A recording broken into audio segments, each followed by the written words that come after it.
The moment I found Evelyn's note on the kitchen counter, my heart stopped beating. "Caleb, I'm leaving you for Marcus. I'm sorry, but I love him." Her handwriting, once a comfort in birthday cards and grocery lists, now felt like a stranger's. 5 years of marriage, countless shared dreams, erased in a single paragraph. I stood in our quiet kitchen, the smell of her morning coffee still lingering, as the words sank in. She was gone. With Marcus, her work friend, who'd always lingered too long at our dinner parties, his charm masking something I should have seen. I'd trusted her. That was my first mistake.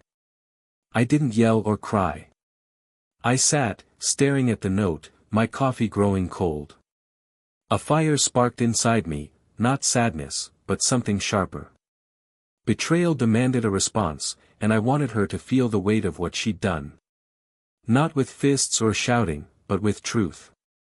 I'd expose her choices, make her see the life she threw away. Revenge, I realized, wasn't about destruction, it was about clarity. I started by gathering memories. Our photo albums, the ones she'd left behind, became my first tool. Pictures of us laughing at the county fair, dancing at our wedding, building a life. I scanned them, creating a private online album titled What We Had. I sent her the link from an anonymous email, no message, just the photos. Let her remember. Let her ache. I knew she'd see it. Evelyn was sentimental, even if she'd buried it under her new life. Then I found her secret. Buried in our old bank statements, I noticed withdrawals she'd never mentioned. Small amounts, siphoned over months, funneled into an account under her maiden name. Thousands of dollars, our dream home fund, gone. She hadn't just left me, she'd stolen from me. The discovery burned, but it gave me focus. I'd use this, not to destroy her, but to make her confront her choices. I spent weeks planning, keeping up appearances at work, smiling at neighbors. I called an old friend, Travis, who'd always been good with computers. He helped me access Evelyn's public social media, where she posted about her perfect life with Marcus. Every smiling photo twisted the knife, but I used it. I commented anonymously on her posts, subtle things like, "Looks happy, but is it real?" I wanted her to doubt, to question. One evening, as I scrolled through her profile, a message popped up from an unknown account. "Caleb, you're stirring things up. Be careful what you wish for." My breath caught. Someone knew what I was doing. Someone was watching. The message shook me. Be careful what you wish for. It wasn't Evelyn or Marcus, I'd know their style anywhere. This was someone else, someone who saw through my anonymous comments. I sat in my dark living room, the glow of my laptop casting long shadows, wondering if I'd gone too far too fast. But I couldn't stop. Evelyn's betrayal was a wound that wouldn't close, and I needed her to feel it, too. I leaned into my plan. Travis helped me set up more anonymous accounts, each one a different persona, old classmates, distant cousins, concerned strangers. I used them to comment on her posts, always careful, never threatening. "Heard you moved on quick, Evelyn. Hope it's worth it. Marcus seems nice, but does he know about the money?" Each comment was a pebble in her shoe, small but impossible to ignore. Travis warned me to be cautious, digital footprints were hard to erase, but I was careful. Or so I thought. I started calling Evelyn's friends, posing as a survey taker, asking vague questions about relationship changes. Most hung up, but one, Sarah, lingered. "Evelyn's different now," she said, her voice hesitant. "She's happy, but I don't know, something's off." I pressed her, and she admitted Evelyn had been distant, secretive. It was gold. I sent Evelyn another email, this time as Sarah's cousin, saying, "Heard you're struggling. Want to talk?" She didn't reply, but I saw her posts slow down, her smiles less frequent. Marcus was my next target. I found his professional profile online, all polished headshots and corporate jargon. I left anonymous reviews on his company's page, questioning his reliability without specifics. Nothing libelous, just enough to make his boss squint. Travis taught me how to route my activity through proxies, keeping me hidden. I wasn't breaking laws, I was planting seeds. But the messages kept coming. Another one arrived, this time with a photo of me at a coffee shop, taken from across the street. "You're not as invisible as you think, Caleb." My stomach churned. I started checking my locks, glancing over my shoulder. Was it Marcus? Evelyn? Someone else? I asked Travis to trace the messages, but he came up empty. "Whoever this is, they're good," he said. I didn't trust him completely. Travis had his own grudges against Marcus from a failed business deal years ago. Was he playing both sides? Then Evelyn posted a new photo, her and Marcus at a lake, arms around each other. The caption, "Starting over." My heart sank, but then I noticed something in the background, a figure, blurred, watching them. The next message I received confirmed my fear, "They're not the only ones you should worry about." The blurred figure in Evelyn's photo haunted me. It wasn't an accident, someone wanted me to see them. I zoomed in, trying to make out details, but the image was too grainy. My mind raced. Was this the same person sending me messages? Or was I seeing ghosts where there were none? I saved the photo, studying it late into the night, my coffee long forgotten. Revenge was supposed to be simple, but it was spiraling into something I couldn't control. I doubled down on Evelyn. I sent her a package, not threatening, just personal. Old letters she'd written me, photos of us at our happiest, even her favorite scarf she'd left behind. I included a note, and signed, "Do you remember who you were?" I wanted her to feel the past, to question her choices. Travis helped me mail it from a different city, covering my tracks. When Evelyn posted online about feeling nostalgic, I knew it had worked. She was cracking. Marcus was trickier. His online reviews were piling up, and I saw him post about work stress. Good. I kept the pressure on, leaving more vague comments on his company's page. "Heard Marcus isn't as trustworthy as he seems."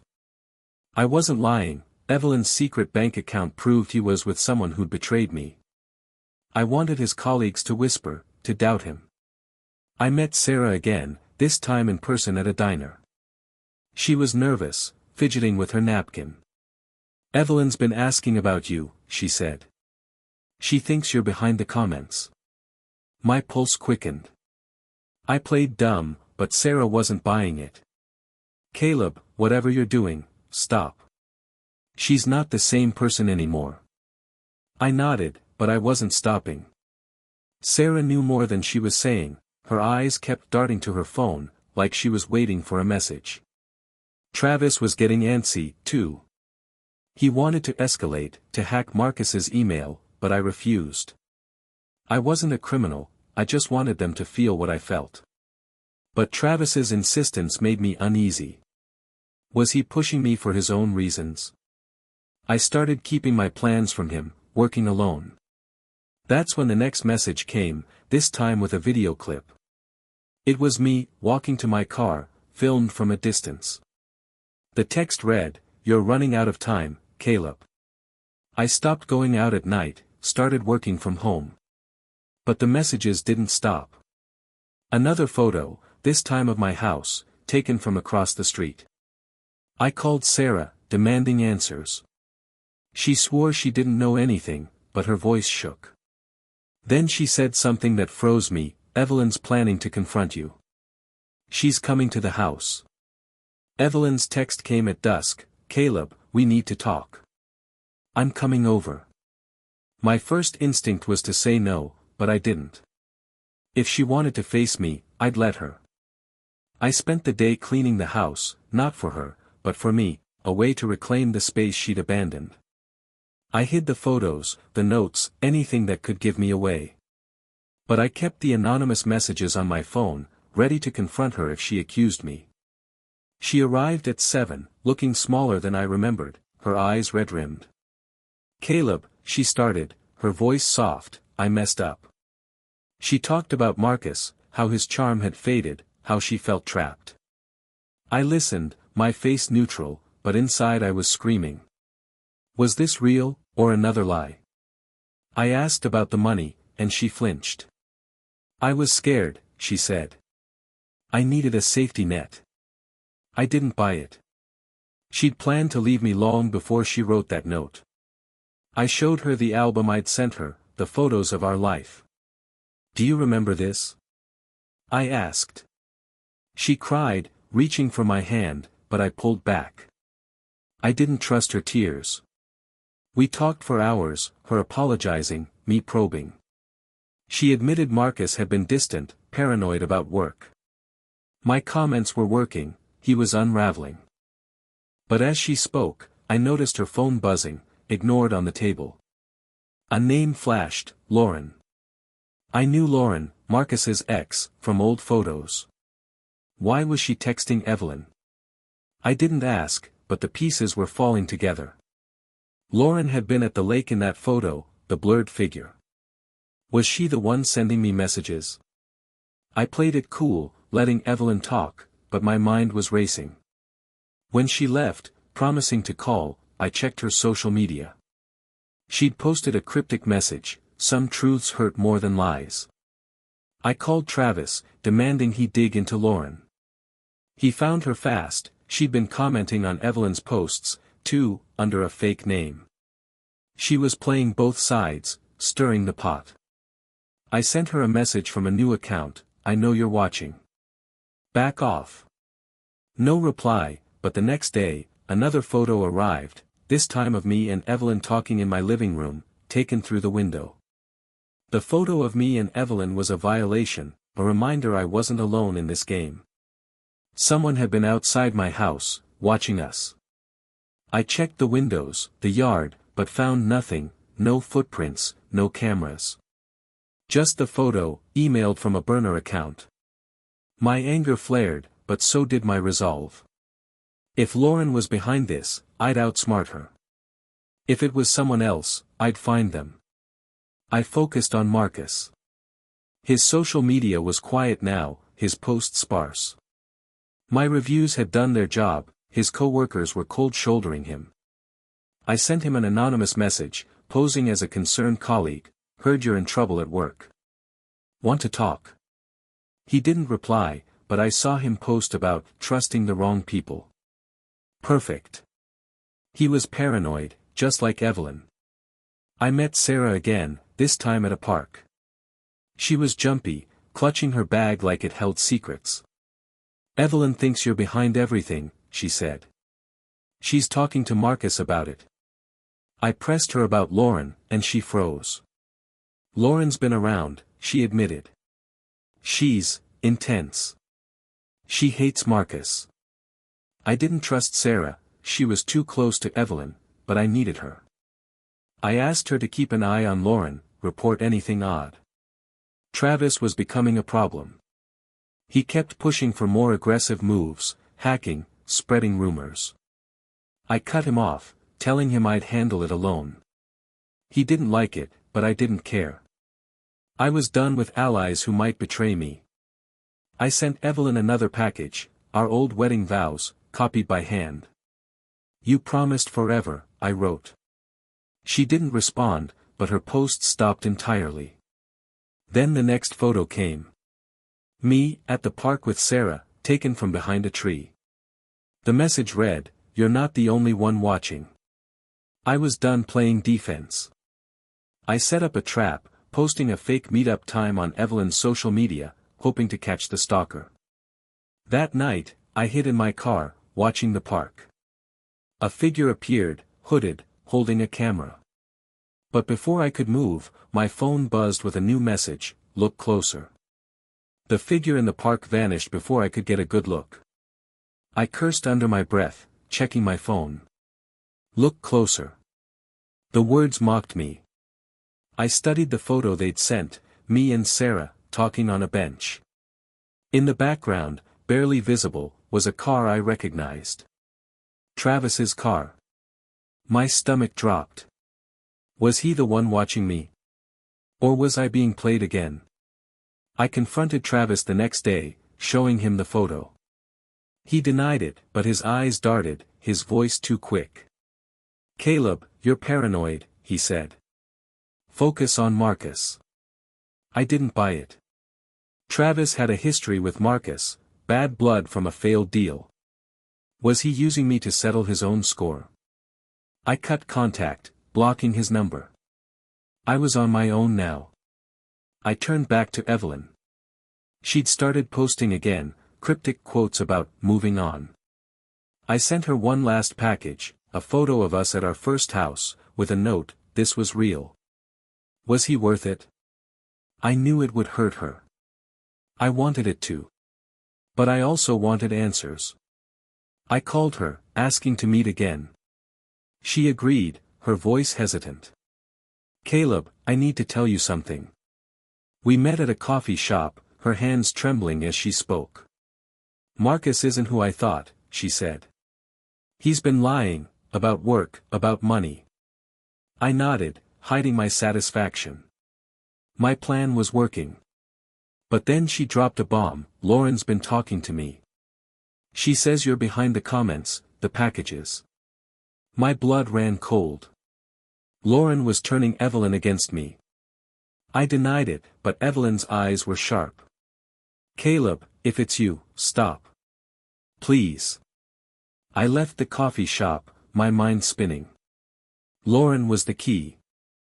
I found her address online, a small apartment downtown. I didn't go inside, just watched from my car, waiting for proof.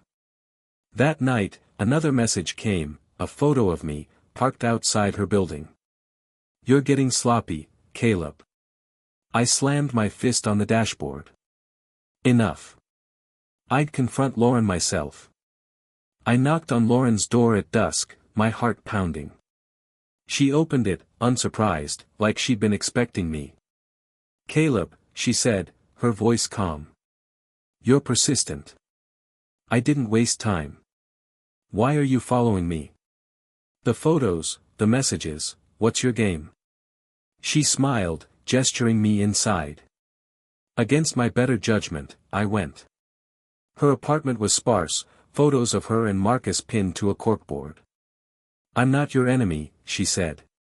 "I want what you want, Marcus to pay."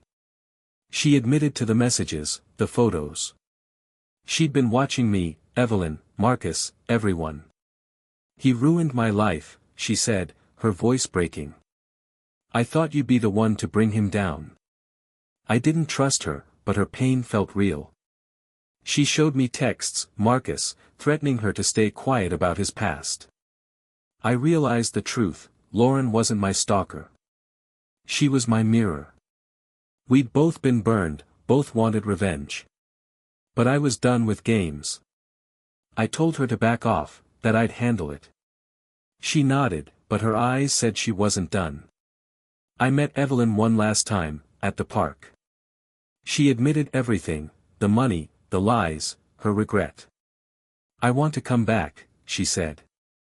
I looked at her, the woman I'd loved, and felt nothing.